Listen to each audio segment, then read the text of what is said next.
nouvelle vidéo qui sera le book haul du mois de mars.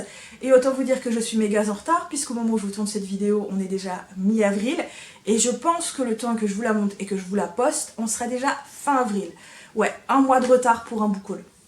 Voilà, mais bon, j'en ai tellement de retard en ce moment que je ne cherche même plus à le rattraper, c'est pas la peine, je me ferai du mal pour rien. Bref, du coup on se retrouve pour le book haul du mois de mars, à savoir que ce mois de mars pour moi était assez raisonnable. Je me suis vraiment cantonnée à des livres qui me faisaient très envie, que j'avais déjà prévus pour certains depuis un certain temps, que je me suis donc procuré là sur le coup parce qu'il me les fallait tout de suite et pas après. J'ai craqué quand même pour certains livres qui n'étaient pas prévus au programme et il faut savoir que dans ce book haul, il y en a quand même pas mal qui ont déjà été lus. Donc finalement, j'ai craqué pour un petit peu plus qui n'était prévu, mais ça a été compensé par des lectures qui ont été faites assez rapidement. Donc voilà, je suis plutôt assez contente de ce book haul du mois de mars. Autant vous dire que ce ne sera pas la même chose pour le mois d'avril. Voilà, mais bref, pour l'instant, on est sur le mois de mars. Et du coup, on va commencer tout de suite. On arrête de blablater et c'est parti. Du coup, je commence par les lectures déjà faites. Le premier, il s'agit de La Vengeance des Étoiles de Tarracine, publié aux éditions Bayard. Alors ici, on va suivre une jeune femme qui, suite à 7 ans d'esclavagisme, va vouloir se venger de ceux qui l'ont réduite en esclavage et qui ont en fait également fait tuer son père. Sauf que elle va devoir s'approcher d'un garçon pour pouvoir arriver à ses fins. Sauf que ce garçon, finalement, elle s'y attache pas mal. Et j'ai beaucoup aimé cette lecture. Alors pendant ma lecture, j'ai appris que c'était une réécriture du conte de Monte Cristo. Et du coup, il y a des avis assez mitigés sur ce roman. Sachant que moi je n'ai pas du tout lu le conte de Monte Cristo, mais absolument pas. Le livre est tellement énormissime, enfin déjà rien que le premier tome est tellement énormissime que ça me fait méga peur et que j'ai pas trop envie de m'y plonger. Donc j'ai pas du tout de point de comparaison avec ce roman. J'y ai pas retrouvé du tout cette ambiance de Monte Cristo que j'ai déjà vue dans les films ou dans les animés. Donc voilà, il y a peut-être des choses qui ont été reprises effectivement du conte de Monte Cristo, mais moi ça m'a pas du tout perturbée, ce qui fait que j'ai énormément aimé cette lecture. Pour moi l'univers était plutôt cool, les personnages étaient très sympathiques et franchement j'ai beaucoup aimé l'ambiance. Du coup je vous en reparlerai évidemment plus dans un prochain bilan lecture, mais bon, pour moi ça a été une très bonne lecture. Une valeur sûre avec du Brittany Setcheri, il s'agit ici du premier tome de la série Compass Series, donc Tempête du Sud, publié chez Hugo Roman dans leur collection New Romance. Ce roman, je l'ai acheté au mois de mars, j'avais même pas lu le résumé, je m'en foutais complètement. Pour moi, Brittany Setcheri, c'est une valeur sûre, donc je m'inquiète pas trop de quoi ça parle. J'ai plongé dans ce roman il n'y a pas très longtemps, sans vraiment savoir de quoi ça parlait non plus. Et finalement, j'ai pas été déçue, encore une fois, hein, pour moi, valeur sûre. Pour moi, c'est pas le meilleur, mais j'ai énormément aimé. Donc ici, on va surtout parler de deuil, de reconstruction après un deuil, de la difficulté de faire face à un deuil, de faire face à la perte de gens aimés. On parle également d'amitié d'enfance, d'amitié perdue, d'amitié retrouvée. Donc voilà, c'est un peu tout ça. Hein. On y retrouve bien le style de Brittany Setcheri. Et évidemment, je vous en parlerai encore une fois un peu plus dans le bilan prochain du mois de mars, que je n'ai toujours pas tourné, on est d'accord. Je me suis également procuré le premier tome de Yojimbo, publié chez Dargo, et c'est de Sylvain Repos. Je l'ai acheté et je l'ai enchaîné le soir même et j'ai adoré cette lecture. C'est pas un coup de cœur, mais j'ai vraiment beaucoup aimé. Graphiquement, pour moi, graphiquement c'est un coup de cœur. Au niveau de l'histoire, il faut que je lise le tome 2 pour vraiment me faire un avis. Mais en tout cas, graphiquement, c'est vraiment un coup de cœur. J'aime énormément déjà, rien que la couverture. J'aime énormément l'univers. Donc ici, on est dans un monde post-apocalyptique. Au Japon, ou je ne sais pas exactement, mais il me semble que c'est au Japon.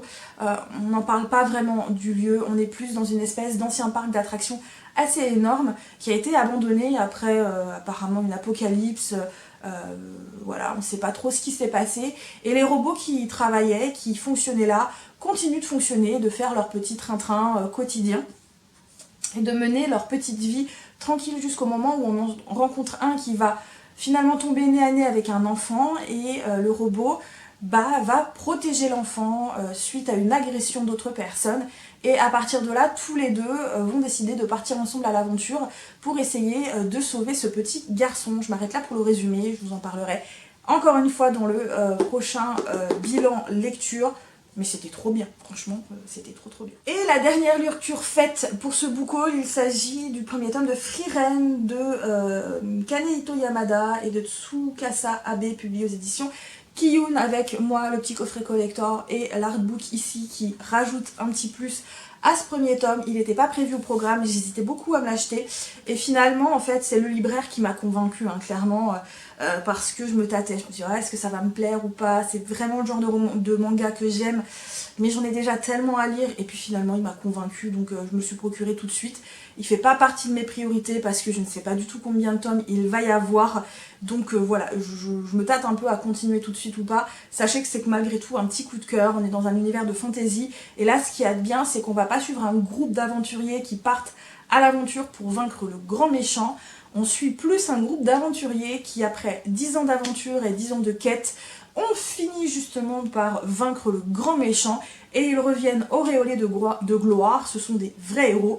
Ben oui, bah maintenant il faut reprendre une vie, hein, voilà, après 10 ans de combat, tout ça, il est temps de reprendre sa vie en main et de se construire. Et on va suivre donc notamment Frieren, qui est l'elfe du groupe, et qui, elle, n'a pas la même conception du temps que ses compagnons de route. Et effectivement, il va y avoir des conséquences, mais je ne vous en parle pas plus pour le moment. Je vous en parlerai un petit peu plus du coup dans le bilan. Mais sachez pareil que ça a été un petit coup de cœur. J'ai vraiment aimé ce premier tome. Je lirai la suite avec un grand plaisir, même si pour l'instant ça fait pas trop partie de mes priorités et que je me tâte encore. Du coup, on passe à la suite avec deux autres mangas. Alors le premier, il s'agit du tome 6 de Hell's Paradise de Yuji Kaku, publié chez Kazé. Vous le savez, je me procure tout doucement cette saga pour pouvoir la finir et me lancer dedans par la suite. Donc pour rappel, ici on est plus à l'époque où il y a encore des samouraïs, vous voyez, des ninjas et tout ça. On va en suivre notamment un qui a été arrêté et condamné à mort suite à ses nombreux actes criminels et notamment à ses assassinats et ses meurtres. Sauf qu'en fait, ils ont beau essayer de l'exécuter, il n'y arrive pas. Le mec ne meurt pas, ils lui mettent le feu, il ne meurt pas. Il n'arrive pas à lui couper la tête, voilà. Bref, il n'arrive à rien. Ce qui fait qu'on va lui proposer d'aller sur une île pour essayer de récupérer une espèce de trésor, si je me souviens bien. Et disons que l'île est un peu particulière. Voilà, sachez que c'est sanglant, qu'il y a pas mal de combats, et que j'avais beaucoup aimé les deux premiers tomes, et que c'est pour ça, du coup, que j'ai hâte de les avoir tous dans les mains pour pouvoir terminer cette saga. Également, je me suis procuré le premier tome de Les écailles d'un dieu de Meguru ni Ohara, publié aux éditions Taifu Comics dans leur collection Yayoi. Donc ici en fait on va suivre un dragon qui attend sa fiancée depuis un moment et un jour il va rencontrer un jeune homme et ce jeune homme s'appelle je ne sais plus comment et c'est là que le dragon se rend compte que en fait sa fiancée est un fiancé.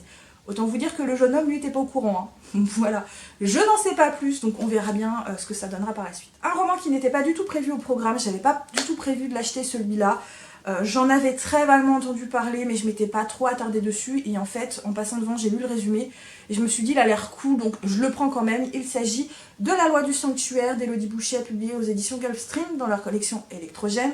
Je crois que c'est en un seul tome, je ne suis pas très sûre, il faudra me confirmer si vous l'avez déjà lu. Donc ici on est dans un monde de fantasy, on va suivre une jeune femme qui s'appelle Eline qui est oracle et qui vend en fait des prophéties je crois aux plus puissants qui sont sous le contrôle de sa supérieure qui s'appelle Tinavia, qui apparemment devient un vrai despote et elle en a marre, donc elle se casse et elle va aller se mettre sous la protection des dragons dans un campement où il y a des gens qui pratiquent la magie et qui peuvent monter des dragons et elle va finalement faire équipe avec un type qui s'appelle Darel, sauf que le fait qu'elle soit une oracle annule les dons de magie de Darel. Et je n'en sais pas plus, je me souviens plus trop du résumé pour tout vous avouer. Au moment où j'ai lu le résumé, il me faisait super envie, mais je m'en souviens plus. Voilà, bref, en tout cas il me faisait envie et il me fait encore envie, donc je me tâte. Est-ce que je le mets pour le mois de la fantaisie ou pas celui-ci? À voir. J'ai également réceptionné enfin le quatrième et dernier tome du clan Bennett, donc le chant des Bennett de T.J. Klune, publié chez les éditions Bookmark. Il me manquait plus que celui-là pour terminer la saga, donc je pense que je vais reprendre la saga maintenant que j'ai les 4 tomes. Donc ici, je ne sais même plus c'est lequel, de quel... On parle d'un des frères Bennett, donc Carter Bennett, mais j'ai pas lu le résumé du tome 4. Donc voilà. Mais sachez que j'avais adoré le tome 1, que j'ai déjà relu, mais je vais pas le relire, je vais entamer le tome 2, peut-être pas tout de suite, mais je voudrais commencer à reprendre cette saga cette année, parce que j'avais tellement aimé le tome 1. Voilà, bref. Le prochain n'était pas prévu au programme, mais il y a eu une telle hype dessus, la maison d'édition a fait un travail de com assez hallucinant, tous ceux qui l'ont lu l'ont beaucoup aimé, ce qui fait que j'ai craqué, voilà, il me fait très envie, je suis très curieuse. Il s'agit de Inherent Game de Jennifer Lynn Barner, publié aux éditions PKJ. Donc on est dans un contemporain, on va suivre une jeune femme qui va du jour au lendemain se retrouver héritière d'une méga fortune d'un homme qu'elle ne connaît ni d'Adam ni d'Ève, sauf qu'autant vous dire que ça plaît pas trop à la famille du gars. Ce qui se comprend, on est d'accord, parce que apparemment les membres de la famille, eux, ils se retrouvent sans rien, donc voilà. Apparemment il y a une histoire de jeu de piste ou je sais pas trop quoi dessus, mais qu'apparemment le premier tome était franchement cool, et du coup il me fait très envie, je dois bien vous avouer. Également un roman qui n'était absolument pas prévu au programme, finalement j'ai lu le résumé et c'est pareil, ça m'a hypé de fou. Il s'agit d'Iron Widow, publié à la Martinière fiction, donc de Xiran Jay Zhao. Donc on est dans un monde pareil, un peu de fantasy, science-fiction, je ne sais pas trop. Et donc en fait il y a des envahisseurs et il y a des machines qui sont capables de les arrêter, sauf que ces machines sont contrôlées par des hommes et soutenues par des femmes. Et d'après ce que j'ai compris, en gros, pour vaincre ces espèces d'envahisseurs, en fait, ce sont toujours les femmes qui sont sacrifiées dans les robots. Et il y en a une qui n'est pas d'accord. Il y en a une qui se dit hors de question, je vois pas pourquoi ce serait toujours nous qui devrions être sacrifiés à la faveur des hommes. Donc non. Et elle va essayer de changer les choses. J'en sais pas plus. Je sais pas si c'est un tome 1. Je sais pas si c'est un one shot. Je peux pas vous dire. Mais voilà, du coup il m'a hypé de fou, alors que je vous avoue que avant qu'il sorte, ça a pas mal tourné, il y a eu une com dessus, mais je sais pas, ça me tentait pas. Et c'est en lisant le résumé, je me suis dit, mais il a l'air trop cool, donc il me le faut. Un roman que je me suis beaucoup tâtée à prendre. J'ai beaucoup hésité parce que c'est pas du tout dans ma zone de confort. J'en ai beaucoup entendu parler, j'étais très curieuse. J'ai vu la série il y a quelques temps, en tout cas j'ai commencé à la regarder. Et c'est vrai que j'ai beaucoup aimé l'univers, beaucoup aimé les personnages, beaucoup aimé l'ambiance.